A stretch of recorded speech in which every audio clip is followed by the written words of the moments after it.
guys! So I've just come back from Broadway and I thought I would tell you all about the shows that I've been to see while I'm there.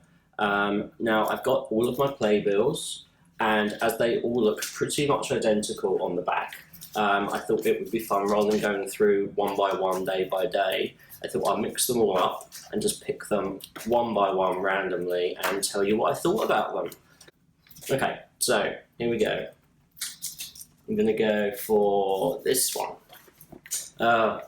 Now, this is one of my favourite shows in the world ever, and I've seen it on Broadway before, and I know when you go to Broadway you should try and see the new stuff that's on, but I had a day where I couldn't get anything at the TKTS box office for what I wanted, so I decided to have a self-indulgent day and see a bit of Chicago.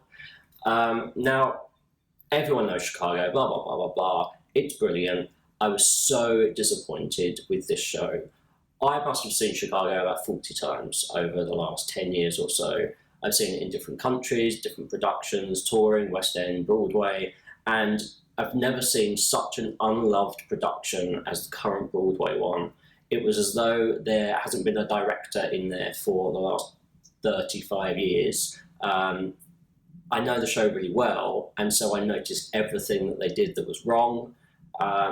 Just the way they held things, the way she opens the newspaper, it was terrible. I felt really, really sad for the production, and whoever the director is on Broadway needs to go in and sort it out, because it's not good enough. It's not good enough. But I love the show, it's great, and it's always nice to see on Broadway. It's a shame I miss Mel B. But who knows.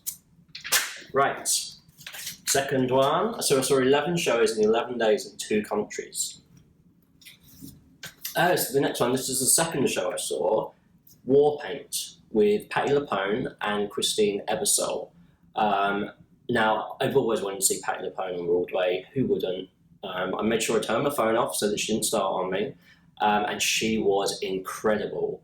Now, the story tells the story of 2 fashion house women, Elizabeth Arden and the other one. And they kind of go head to head to revolutionise the way that the makeup industry is seen in the early 1900s. So it sounds great on paper, and I thought it would be a bit like Devil Wears Prada, the musical. Fingers crossed, I was hoping. It turned out not to be. It was a bit slow and boring, and it wasn't the get up and go feel good, like fighting together show that I was hoping for. But Patti LuPone was incredible. Every time she came on, I kind of squirmed in my seat. And so for that, it was worth it.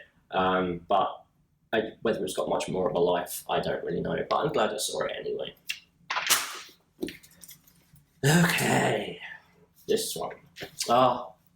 What trip to Broadway would not be complete without a trip to see the leading lady of the moment reviving the London production of one of the best shows of last year, Sunset Boulevard.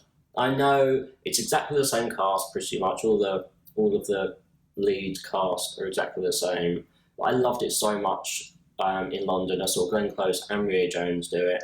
I just had to go and see it on Broadway, and it was phenomenal. It seemed to work so much better on a slightly smaller stage than the Coliseum, and it sounded great, and who doesn't love Sunset Boulevard? If I could be Norma Desmond, I would be.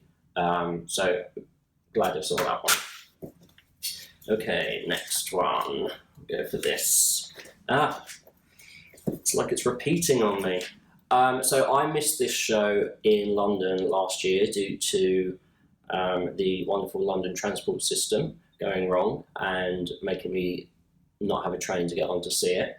And it's up for loads of Olivier's, and so I wanted to check it out on Broadway because I didn't get a chance here. Also hear rumours that it's coming to the West End later on in 2017, so keep your eyes peeled for that. And it is Groundhog Day. Now, Tim Minchin, it's hard to follow up something like Matilda, which has done so incredibly well. It's a great story, Groundhog Day, brilliant film. I was slightly concerned as to how they would do it on stage because it repeats so much day after day. But the way they did it was good. It was very magical, the way the scenes merged together. There was a lot of illusions in it, which was great. It was really, really funny. But the music was the one thing that let it down for me. Maybe my expectations were too high, but I just didn't find there was any numbers in there that really grabbed me. But maybe that's just me. Maybe I need to give it a second go when it comes to London. It was a good show, and I'm glad I've seen it. I'm glad I've seen all of the ones I saw, but it didn't blow me away as much as I expected it to. But okay, so this was recommended to me by a couple of friends, and I would never have considered going to it if it didn't come on recommendation. But I went to see the story of Emilio and Gloria Estefan on your feet. And, you know, it was what I expected it to be. It was a feel-good show, kind of on your feet, doing the conga, singing along. There's a lot of songs that you know. It's a good story of, you know, their life. Gloria Estefan, if you don't know, got in a major road accident about 20 years ago and was nearly paralysed. And so that's all in there, and how she comes back to health. It's a good story. It's some great songs. I mean, it's not really my thing. I'm not a big fan. I don't think in the UK we're as big a fan of Gloria Estefan as they are in the US. But it was good fun. And Gloria Estefan even tweeted me herself to thank me for coming. So, you know, who wants more than that? Okay, so I'm going to go with this one because I know what this is because it's slightly different. For a few days during my trip, I got a bus for 14 hours to Toronto, where I met up with London theatre blogger Rebecca Felgate, who is now a YouTube phenomenon in Toronto, where she's living. So I went and stayed with her for a few days, and we went to see a couple of shows. First one, it was press night of the West End Wilma Award-winning Most Underrated West End Show in 2016, Mrs. Henderson Presents. I saw it in London. It's great. I just happened to be in America around the same time as their press night in Toronto, so I thought, why not go for a few days and see it? It's poignant that a show like this, that's about during the war, coming together to survive during times of strife, should have its press night on the same day that we had the London terrorist attacks here in London. And so it felt that bit more special watching it that night. And it was very good, and I'm glad I went to see it. Okay, we've got 4 left and then 1 that I lost. I'm going to go with this. Okay, so part of my self-indulgent Sunday, which was the day that I couldn't get tickets for anything, and so I saw Chicago, I also went to see Cats, which is new on Broadway. And I didn't really have high hopes for it. I wasn't really expecting very much. I liked the show, but I wouldn't have really chosen to go to see it unless there wasn't really much else to see that day. I'm really glad I did, though, because the theatre felt much smaller than the Palladium. The sound was really, really good. Everything sounded crisp and clear. The set was completely different. It was less of a rubbish dump and more of a jumble sale. And actually, a lot of the show was different. They had the Rum Tum Tuggers no longer rapping, which a lot of people will probably be pleased to hear. There's a big kind of amalgamation of Gus the Theatre Cat and the Pigs and the Pollicles songs, and they kind of merged together into one, which works really well. And then at the end, Grisabella, when she goes off into wherever she goes to in London, she went up on a kind of spaceship, and in Broadway she just flies up into the air, which is pretty cool. So that was fun, and I'm glad I saw it. If you're on Broadway, give it a go because it's good. Okay, and this one. Dear Evan Hansen. Need I say more? I mean, everyone I think is obsessed with the music at the moment. I was dying to see it on Broadway. It's completely sold out for the next 4 months. And the only way to get tickets is to queue up in the -6 degrees snow from 5 a.m. till midday to get standing tickets at the back of the stalls. I didn't queue up. but luckily a couple of my friends did, which I'm very grateful for, and I got to see it, and it was incredible. And I really hope it comes to London soon, because it's the new big thing and one of the best things that I saw on my trip. Okay, so also while I was in Toronto, they had the world premiere of a new musical, Sousatzka, which is going to Broadway in October, and it's having a tryout period in Toronto.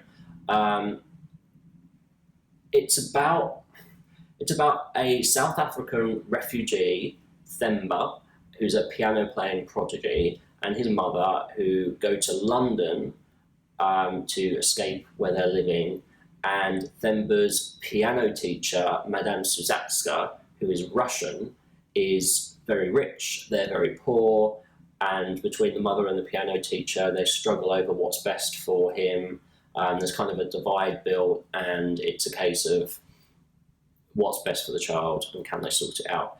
It was 3.5 hours of quite slow storytelling, quite intricate. It was like it was trying to tell lots of different stories, didn't really know what it was trying to be, lots of different cultures, lots of different influences. There was a huge cast of 47 Americans and Canadians, I think, so it was a weird melting pot of different cultures and classes, and which I guess is the point. It was a bit long, and it was a bit too serious, and hopefully they'll do some work on it before it goes to Broadway, because even with a name like Sousatzka, I don't see who is going to go on holiday to New York and look at what's on and go, oh yeah, we'll go and see that, unless they really know the story. But I think there's some work to be done, but there's definite potential in there, and I'm glad I got to see the world premiere. Okay, the last one I have here is, again, one of the two best shows I saw. It was between Dear Evan Hansen and Amelie. I haven't seen the film of Amelie, and I didn't really know anything about it, but I went along to see it during previews. It opened last night, I believe, and has had not the best reviews, but I thought it was one of the most incredible things I've ever seen. I am not a very emotional person, as anyone that knows me will tell you, and I very rarely cry, and I was sobbing. It's beautiful, and I loved it, and I want to see it again, and I really hope it comes over here, because you need to see it. If you go to Broadway, see Amelie while you can. That's all my playbills. The last show that I saw was the first preview of Charlie and the Chocolate Factory.